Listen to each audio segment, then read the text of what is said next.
the families do not even know all that happened. Like, it could be weeks or months after Bryan's sentencing before we really start to see the previously sealed information start to come out. We knew that he had been stalking at least one of the students, but now it's seemingly confirmed who he was stalking and exactly how he was doing it, which, you know, that Bryan asked the state for a plea deal, and they gave him one. Now, there's a lot of rumors about why he actually took this plea deal, but one of them that I heard had to do with his family, because allegedly Bryan Kohberger ended up calling his mom, like, I want to say it was around an hour after he turned his phone back on. Because if y'all been following this, you know that Bryan turned his phone off, or it went on airplane mode for 2 hours during the time that the crime took place, and then afterwards for a 2-hour period.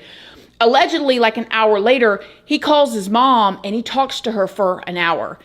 And allegedly that was kind of out of character for him. It is said that his mother was going to be called to testify about what they talked about. And his father was going to have to testify about what he told investigators was going on during their travels from Idaho back to Pennsylvania. Because remember, his dad flew there and they drove the car back to Pennsylvania. What I think happened, if all of that is true, is when the investigators first came and talked to the mother and the father of Bryan Kohberger, they just told everything because they're thinking, okay, what is this about? Not knowing that the things that Bryan could have been doing and said would exactly like correlate with a person that had just committed this type of crime, whose picture of his car was all over the place. Allegedly, it's rumored that Bryan went ahead and took the plea deal so his parents didn't have to testify, because that would be his lifeline while he's in prison. And you would think that, yeah, he's already pled guilty. They'll lift the gag order. Who cares? Let all the information out. However, both the state and the defense agreed that they were not ready to lift the gag order. Now, I can understand the defense not wanting to lift it, but the state, they got to have their own reasonings. I'm trying to give them the benefit of the doubt because I know that their job is not easy either, but it's just weird, right? It's like both sides are hiding something. And maybe the prosecution is hiding something in order to protect the other two victims or different people that were going to testify or something like that. But still, it's weird.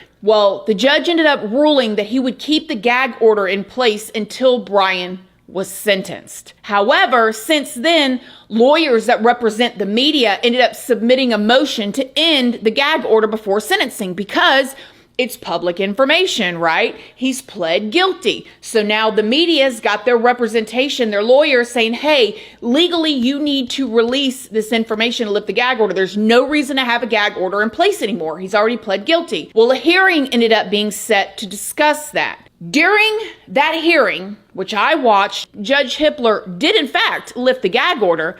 However, he made it very clear that this did not mean that tons of information would just start coming out anytime soon. Because the gag order was lifted, some people have come out and actually spoke with the media about things that they were not able to talk about before. A woman named Vicky Ward did an interview with Megyn Kelly. Vicky is an author who actually worked with James Patterson on his recent Idaho 4 book. She told us something that I had never heard before. She said that the only place that a car could park behind the house was in an area that at nighttime, when the lights were on, you could see directly into Maddie's room, okay?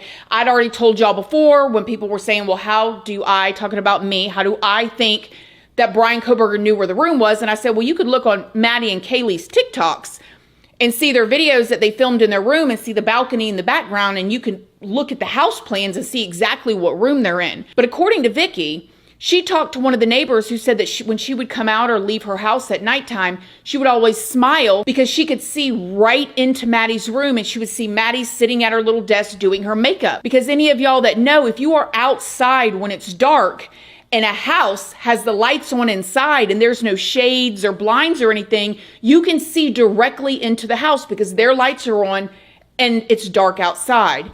And so it is believed that Bryan would sit in his car and just watch her. I was able to see right into that room and see whatever she was doing.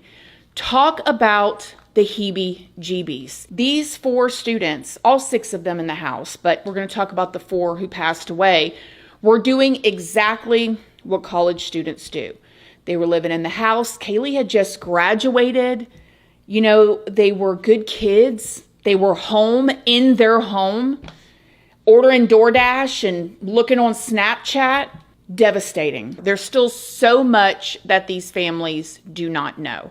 And this is not my family. I don't know any of these people. So my heart goes out to the family and everybody that loved and knew these people, anybody that's involved in this situation, any which way or how, right? But imagine the family members having to go and dig up receipts of their families or their loved ones or their children's funeral expenses and turning it into the court for a refund that they're never going to get any daggum ways, probably. You know, like who would even do that? I just, it's so upsetting. It's like, the people who are the victims, the innocent people here, the families, are the ones that have to do so much.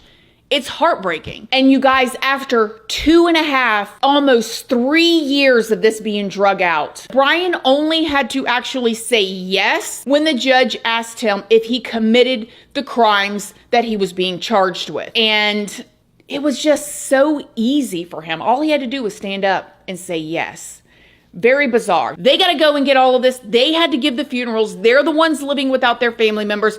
And Bryan gets to just sit there. Something else that I thought was very interesting and gave me pause was Bryan having an appeals period. Now, it's hard to say what that really means without being like familiar with Idaho Supreme Court rulings. But nevertheless, I would have to believe that there would never, ever actually be an appeal process given. There should be no chance, none at all. Something else that was very interesting that a Pullman former police chief has spoken out about here recently said that he interviewed Bryan when he applied to be an intern at the department.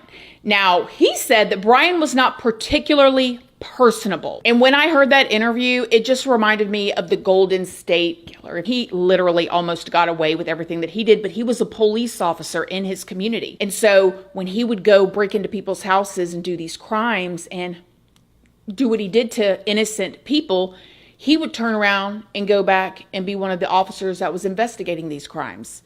He was literally an officer. Creepy. So in the meantime, let's just pray for all of the families. Have a great day.